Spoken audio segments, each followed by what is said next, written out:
Bonjour tout le monde, j'espère que vous allez bien. Donc aujourd'hui on va voir ensemble comment automatiser n'importe quel site web grâce à ChatGPT et à un langage de programmation mais sans savoir coder. Donc je vous ai déjà fait voir pas mal de solutions pour faire des automatisations, par exemple Browser Automation Studio ou quelques autres en plus. Mais on n'a jamais parlé de programmation, donc de code. Donc là justement je vais vous faire comment faire du code mais sans savoir coder. Et en plus avec la version gratuite de ChatGPT. Donc vous allez pouvoir automatiser quasiment n'importe quel site web. Donc c'est parti. Donc pour automatiser des sites web en programmation, il y a plusieurs langages qui sont utilisés. Souvent c'est Python ou JavaScript. Et ensuite dans ces langages, ils utilisent des bibliothèques qui permettent d'automatiser des actions plus facilement. Vous avez peut-être déjà entendu parler de Puppet ou aussi de Playwright. Donc moi dans l'exemple ici, je vais utiliser Playwright, mais ça pourrait être la même chose pour Puppet. Et je vais utiliser le JavaScript parce que j'essaye actuellement d'apprendre à m'en servir. Donc dans cet exemple, on va automatiser ChatGPT, donc on va automatiser les prompts, donc on va taper un prompt automatiquement ici et récupérer le résultat de manière automatique. Donc c'est parti. Donc pour ce faire, on va utiliser juste un fichier texte et on va décrire toutes les actions que l'on veut faire. Donc je vais mettre une action par ligne. Donc là je vais mettre lance Firefox, je pourrais dire lance Chrome. Ensuite, je vais lui dire de charger cette URL, donc chat.openai.charge. Je mets l'URL. Attends que la page charge. Donc, je vais vraiment décrire toutes les actions. Donc, charge, attends que la page charge, clique sur un élément, attends que tel élément apparaisse sur l'écran, etc.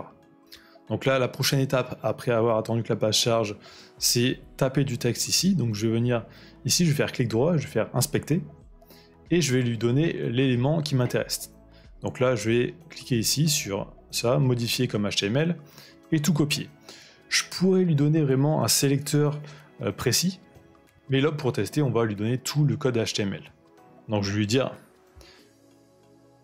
tape le texte bonjour, dans, et je lui mets tout le code HTML. Et c'est lui qui va essayer de me trouver le bon sélecteur. Peut-être qu'il ne trouvera pas le bon sélecteur directement, donc il faudra l'aider par la suite. Ensuite, une fois que du texte est tapé, il faut cliquer sur le bouton ici, donc je fais inspecter. Ici je fais pareil, modifier comme HTML, et je copie tout. Donc je dis, clique sur, et je lui mets le HTML. Ensuite, je vais cliquer dessus pour moi voir quelles sont les étapes. Donc on peut voir le texte s'affiche. Donc si je lui dis récupère moi le texte qui apparaît ici, peut-être qu'il va me récupérer le texte trop vite avant que tout soit écrit. Donc je pourrais lui dire d'attendre que le petit bouton copier apparaît, ou aussi que ce texte ici apparaisse. Donc là je vais vérifier, je vais aller sur inspecter, et ici je vais faire, ici je vais afficher le HTML, le copier. Et je vais dire, attends que cet élément s'affiche. Et je mets le code. Ensuite, une fois que c'est fait, je peux lui dire ici de récupérer le texte. Donc je fais inspecter, je fais modifier comme HTML, et je lui dis récupère ce texte. Et je lui dis ensuite de l'afficher dans la console, c'est juste pour moi vérifier s'il trouve bien l'élément. Donc là, j'ai toutes mes étapes qui sont décrites en français. Donc j'ai juste à venir ensuite sur ChatGPT et à lui demander de me créer un script pour cette automatisation. Mais en lui donnant quelques instructions. Donc quel langage de programmation utiliser et quelle bibliothèque. Je pourrais le faire aussi sans lui demander, il me en proposerait directement. Donc là, je vais sur ChatGPT. Je donne déjà la première phrase d'instruction, donc je veux créer un script JavaScript avec Playwright, avec Node, donc qui sera lancé dans Node, c'est un truc un peu spécifique pour ça. Voici les instructions. Et là, je copie tout ce que j'ai fait ici en français. Et je fais entrer. Donc là, je suis en version 3.5, donc la version gratuite. En version 4, normalement, il y aurait moins d'erreurs. Et pour des scripts simples, ça fonctionne très bien en 3.5. Donc, je vais copier tout ça, je vais copier code. Je vais venir dans mon logiciel là qui me permet de vérifier le code, enfin de faire du débugage. Donc je copie tout ça ici. Je pourrais le faire aussi directement dans mon fichier, donc je crée un fichier script.js, je mets tout ça dedans et je le lance. Donc là, je fais run pour voir. Alors là, je ne lui ai pas dit d'afficher le navigateur. Donc je ne vois pas tout ce qu'il se passe. On va voir, on va modifier ça par la suite. Mais du coup, j'attends. Donc là, on peut voir déjà qu'il y a une erreur. Donc il n'a pas trouvé le bouton, donc ça doit être le bouton copier. Donc ce bouton, il ne le trouve pas, donc peut-être que je ne lui ai pas donné vraiment le bon sélecteur, ou qu'il a sélectionné vraiment quelque chose qui n'est pas valide. Donc là, au lieu d'attendre ici le bouton, peut-être que je vais lui dire d'attendre ici le texte qui s'affiche ici. Donc je vais dire ici ce qui ne va pas. Donc ce sélecteur n'est pas bon. Remplace-le par... Je vais prendre celui-ci. Donc ça va être le cadre ici du texte. Là, je vais pas lui donner tout le HTML, je vais juste lui donner une partie où il y a la classe. Mais je pourrais tout lui redonner, c'est juste pour aller un peu plus vite et éviter les erreurs. Enfin, peut-être. Donc là, il me redonne tout le code, donc juste à faire copier et à retester. Donc là, j'ai encore une erreur, mais je peux voir l'élément là que je lui ai donné juste précédemment, ça a fonctionné. C'est juste l'élément suivant, donc le texte à récupérer qu'il n'a pas trouvé.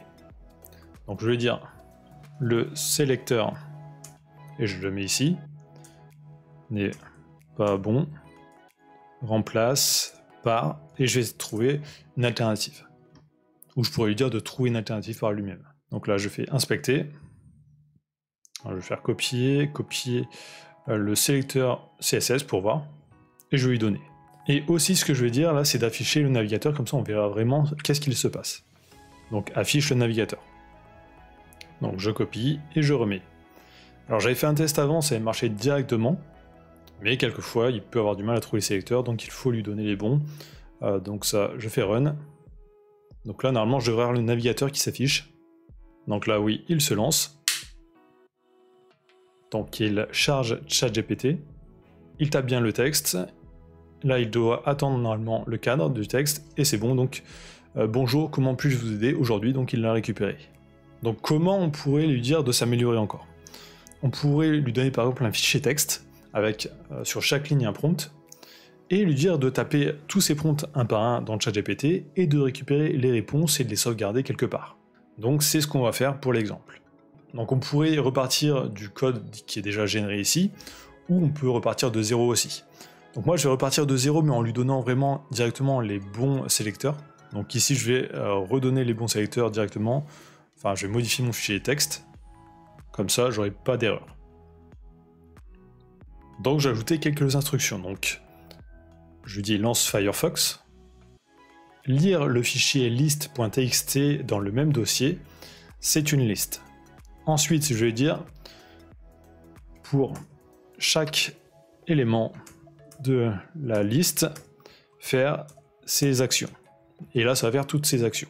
Et à la fin, ici, je vais mettre sauvegarde en CSV avec la première colonne l'élément de la liste, et en deuxième, le texte récupéré. Le CSV est result.csv. Donc ça, normalement, il devrait faire une boucle et taper tout ça. Et aussi, je dois modifier ici, taper le texte et remplacer bonjour. Donc je vais ici remplacer bonjour par taper le texte de la liste dans texte, etc. Donc ça, je vais lui redemander de créer un script entièrement. Je reviens ici, je modifie toutes mes instructions, et je fais lancer. Donc là, en quelques secondes, j'ai un script, et on va voir si ça fonctionne. Donc je le copie, et je le lance. Donc là, j'ai le premier résultat, bonjour. Bonjour, comment puis-je vous aider aujourd'hui? Ensuite, il va passer normalement au deuxième. Donc là, je ne vais pas demander que le navigateur s'affiche, donc on ne le voit pas. Donc au revoir, ici. Et ensuite un dernier, parce que j'ai 3 éléments dans le fichier texte. Et c'est bon. Donc on va voir si le fichier est créé. Donc on a bien result.csv. Je vais le lancer. Donc là j'ai bien le résultat. Alors on peut voir il y a des petits décalages.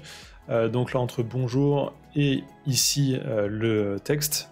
C'est parce que sûrement quand il scrape ici ChatGPT, il doit avoir un retour à la ligne quelque part qui fait un peu merder le truc. Donc vous pourrez lui dire aussi de supprimer ce retour à la ligne s'il est en première position. Comme ça on n'aurait pas ce problème. Donc on pourrait utiliser cette technique pour automatiser vraiment à peu près n'importe quel site, hein. Donc pour remplir n'importe quel formulaire. Même on pourrait imaginer faire un bot Pinterest avec ça. Ça serait un peu long, il y aurait pas mal d'étapes. Mais ça serait faisable. Donc voilà, j'espère que cette vidéo vous aura aidé. Normalement, vous voyez maintenant que c'est possible de créer des automatisations sans rien y connaître en programmation grâce à ChatGPT en version gratuite. Donc n'hésitez pas à tester. Donc tapez automatisation dans les commentaires si vous êtes arrivé jusqu'ici dans la vidéo. Ça me permet de voir si les gens regardent bien jusqu'au bout les vidéos et ça m'aide aussi énormément pour le référencement. Donc likez, commentez, abonnez-vous et je vous dis à très bientôt.